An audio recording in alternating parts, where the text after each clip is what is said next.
네, 그럼 취재 기자와 함께 김봉현 씨가 이번 폭로를 한 배경은 뭔지 또 신빙성이 있는 내용인지 자세히 짚어보겠습니다. 조지현 기자, 김봉현 전 회장, 김 씨 주장이 만약 사실이라면 파장이 만만치 않을 것 같은데 우선 현직 검사들한테 술 접대했다는 내용 상당히 구체적입니다. 네, 김 씨가 검사들에게 술 접대를 했다는 시기가 지난해 7월경입니다. 그런데 네. 라임 사태의 경우에 이 라임 자산운용의 펀드 환배가 중단되면서 불거지기 시작을 했거든요. 네. 그게 지난해 10월입니다. 그렇죠. 당연히 당시에는 이 라임 펀드와 관련해서 검찰 수사팀이 꾸려질 이유는 없었을 걸로 보입니다. 네.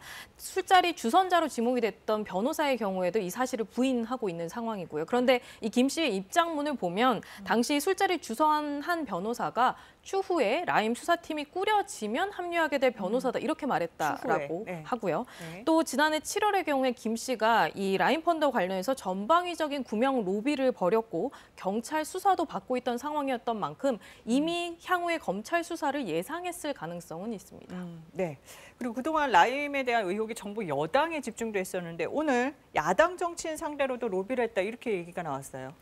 네, 김 씨가 이 야당 유력 정치인에 대한 로비 사실도 이미 얘기를 했었는데 수사가 진행되지 않았다 이렇게 주장을 했습니다. 네. 입장문에서 검찰의 짜맞추기식, 거기다 먼지털이식 수사 이런 표현까지 썼는데요. 그러면서 지난 8월에 윤석열 검찰총장이 권력형 비리에 대한 수사를 당부한 공개 발언을 한 뒤에 그동안은 소액이라서 수사하지 않겠다라고 했던 민주당 의원 2명에 대한 수사가 진행됐다 이렇게 밝히기도 했습니다. 네. 그러니까 검찰이 야당 정치인이나 검찰 관계자에 대한 수사는 하지 않고 여권에 대한 수사만 강화했다는 겁니다. 네. 하지만 김 씨는 자신의 주장에 대해서 구체적인 근거는 내놓지 않고 있는데요. 네. 그런데 오늘 저희가 김 씨의 변호인을 만나봤더니 시기를 조율하고 있다라고 하면서 앞으로 추가적으로 폭로 내용을 뒷받침할 근거를 내놓겠다 이런 입장을 밝혔습니다. 네. 그럼 김 전 회장이 왜 이 시점에 이런 폭로를 했을까요?